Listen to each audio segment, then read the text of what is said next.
Hello and welcome to the video / presentation on Chapter 4.8, Art of Social Conscience. So this is a presentation that's about art that is typically going to, as it says on the screen, reflect the artist, maybe a patron, usually the artist, concern for problems and injustices of society. This is a kind of artwork that can take virtually any form. In fact, we're going to see paintings, sculptures, installations / performances that do this. So what do we mean by reflects their concern for injustices or problems? Well, here are some of the things that art of social conscience can do. It can highlight historical, social, or political issues, persuade and affect points of view, the viewer, provoke change and inspire, and sometimes also find common ground and bring peace. So while some of them are meant to really kind of poke at you and get you to think and maybe make you uncomfortable, some of them are kind of doing the opposite.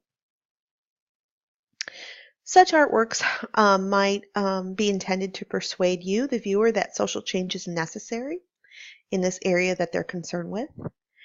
These artworks tend to be concerned with making a better or more just world. So I would think that'd be one of the criteria for, is this artwork a social conscience artwork? Part of that might be exposing inequities or inequalities in the world. And oftentimes they're found outside of the walls of the museum or gallery for wider effect. That is, people don't go to a museum necessarily to see artwork that is going to make them think about social justice issues. In fact, it may be that your audience, the best audience, the audience that can make the biggest difference, might be out on the street somewhere.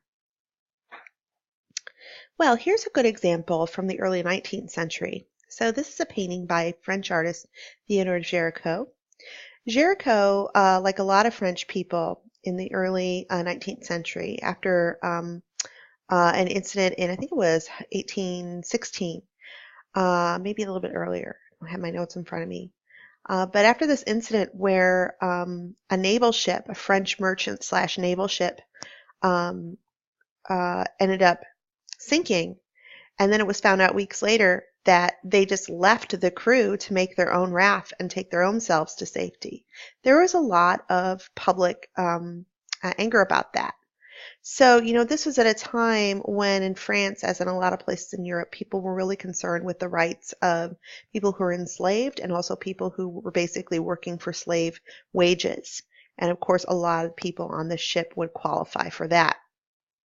So again, what happened was this naval ship sunk, and the officers, all of the kind of elite that were on the ship, took the lifeboats and left everyone else behind.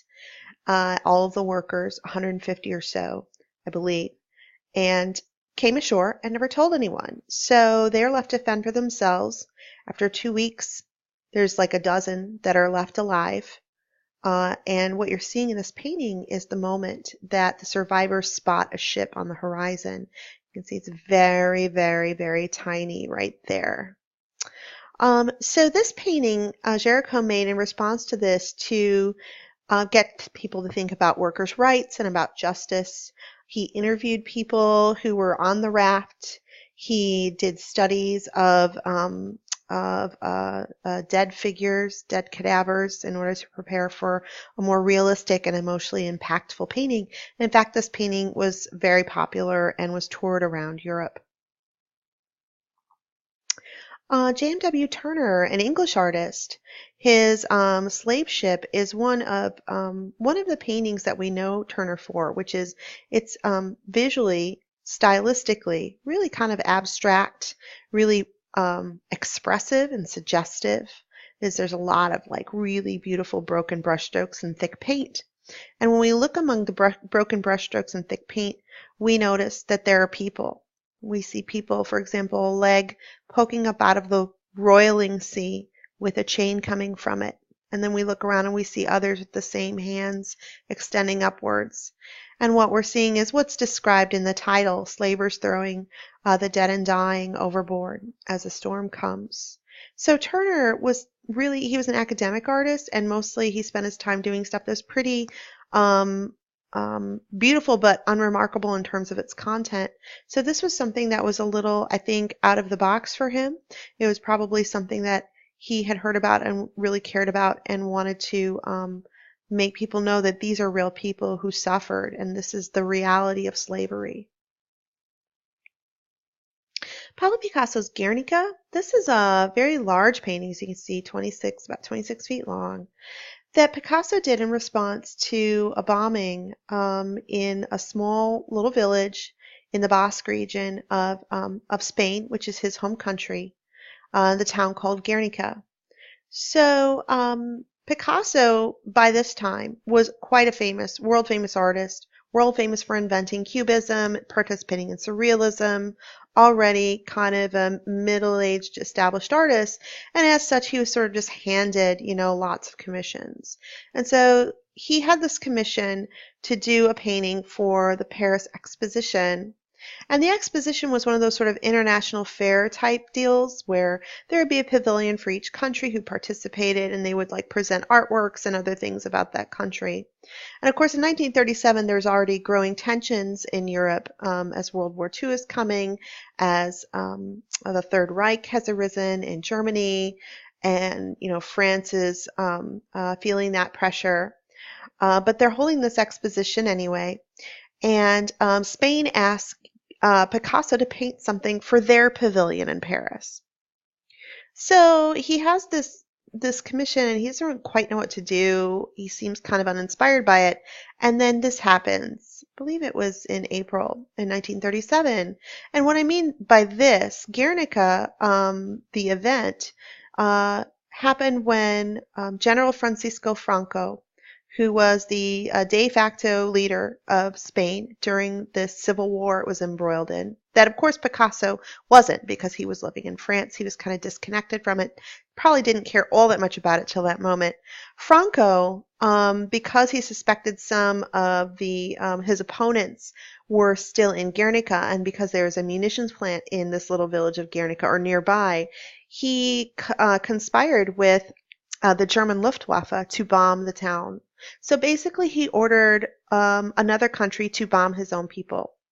And of course this was infuriating and upsetting to Picasso, and so he painted Guernica in response.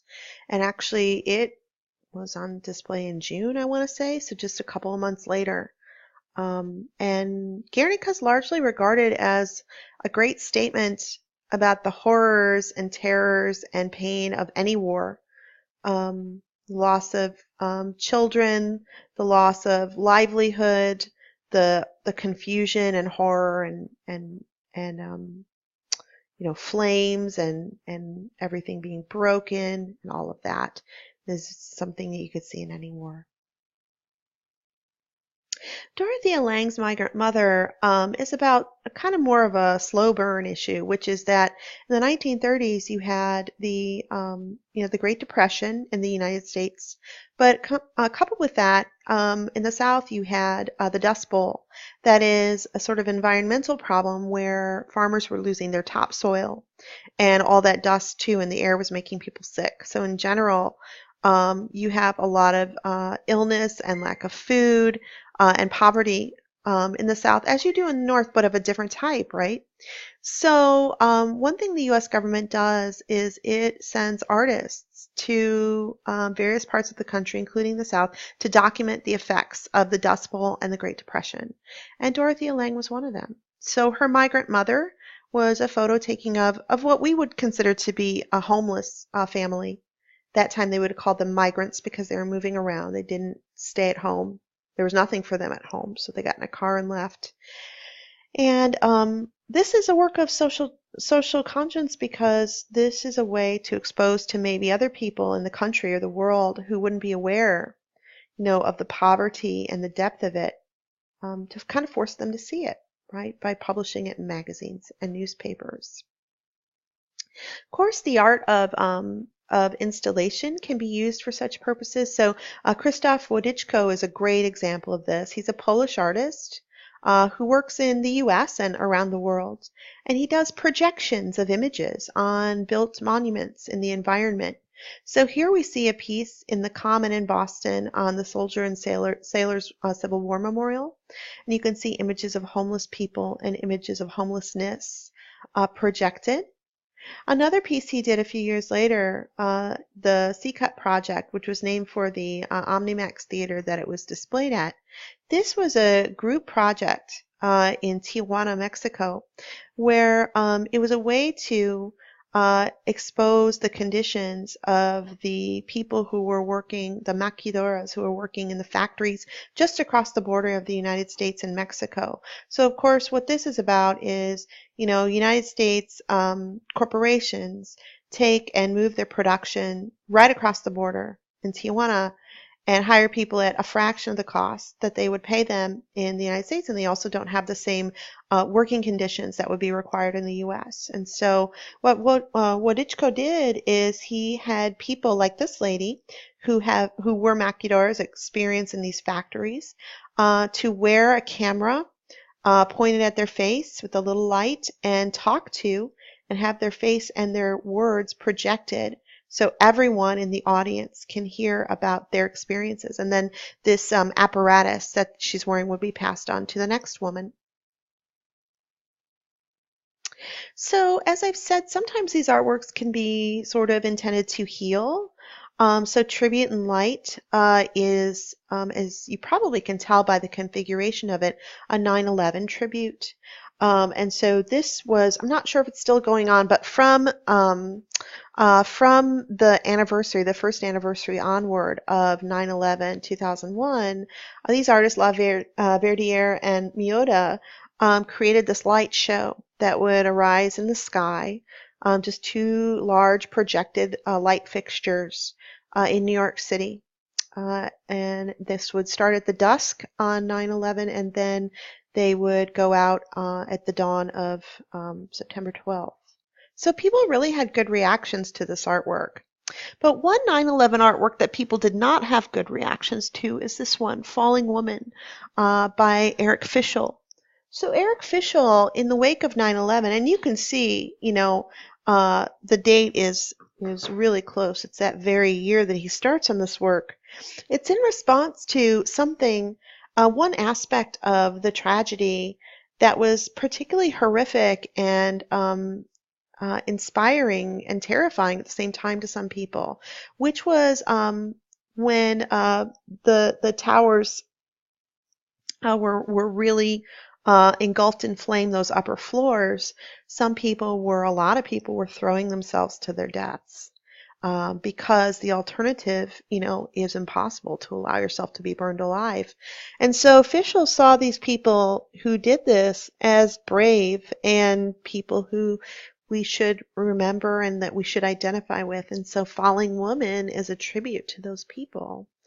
And when it was displayed in Rockefeller Center, just a few months after 9/11, maybe 6 months, people had a really violent reaction, not violent, but visceral reaction. People demanded it to be covered up. They didn't want to have to see it. And you get that, right? I think we get that, especially right after it happened. So Fischl was out of the country when this sort of blew up, and he told, the people at Rockefeller Center to go ahead and cover it up, and he would take care of it. And it was just a monument that I think, at least at the time, people weren't ready for. And at this time, I believe that Fischl just has the work in his home. Now, we know this guy, Ai Weiwei, and we know that many of his works have to do with social conscience. So his works with antiques, with Chinese antiques, like the photographs of the performance of dropping a Han Dynasty urn, and the painting of Paleolithic urns with modern logos, we know from the video that we watched from Never Sorry that this is, in a way, a statement about the kind of destruction of the past that not only happened during the Cultural Revolution, when young people were basically forced by the communist government to destroy antiques and to destroy evidence of the previous culture, the previous Chinese culture, but also of what happens today. That is, there's so much quote unquote progress, and there's mowing down of the old to make way for the new. And of course, remembering, which this is the facade for Ai Weiwei's Munich show back in 2009, which has in Chinese the character saying she was living on this earth happily for 7 years. And it's all in backpacks, right? And it references the tragedy of all the children that died unnecessarily because of crummy construction during the Sichuan earthquake. And this one, this little marble surveillance camera, of course, is also a good example of art of social conscience. It's a way of clapping back at the government who's spying on him, which he feels, and I'm sure you probably feel is an injustice.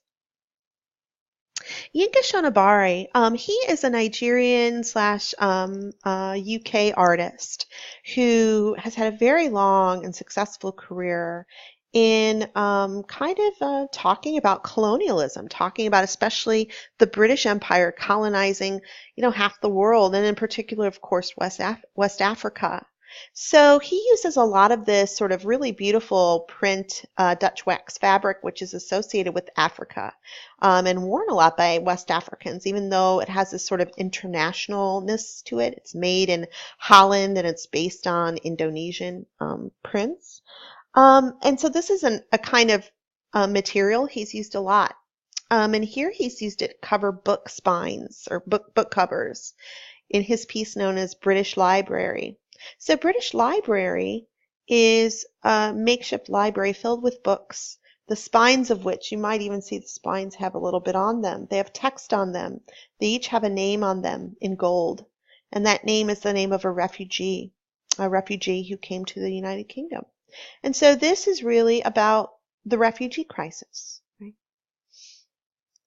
Anne Hamilton, from much longer ago, 1991, her indigo blue was in response to a call by the town of Charleston, South Carolina, to come to create works for this festival, works that would speak to the social history of Charleston.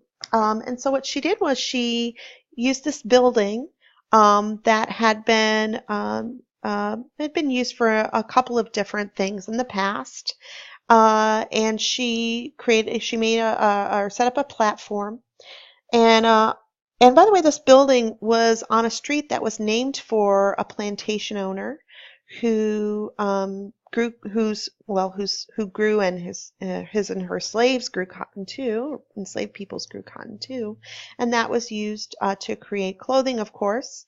And this family, Pinkners, I think, were also known for introducing indigo to cotton. So indigo blue has layer upon layer of indigo blue dyed cotton work clothing, laid layer upon layer on top of this platform. And then Hamilton sits at a table behind it, out of view of the viewer, because if you're the viewer, you're coming in over here. And she sits at a table that was borrowed from a place that at one time was a market for the selling of people as slaves. And she sits and erases books from the back to the front, accumulating that detritus from, the eraser heads. And so, it's about remembering and about erasing the past, and it's about accumulating, stuff and accumulating responsibility maybe over time. Pardon me. Then, of course, you're familiar with a piece I saw in 2016, Astronoise. Astronoise was an installation that was about surveillance, and it was a way for the artist to make Americans aware of the problem of potential surveillance of their own lives and the potential injustice of that. And I won't rehash that because we've talked about it before, but I just wanted to point out that it is definitely a social justice artwork. Shirin Neshat, who is an Iranian artist, her works, photography and film, have to do with gender disparity, gender relations in the Muslim world, particularly in her native Iran, but in the Muslim world in general. So this is a still from the film Rapture, where you can see there are women wearing traditional clothing which covers a lot of their bodies.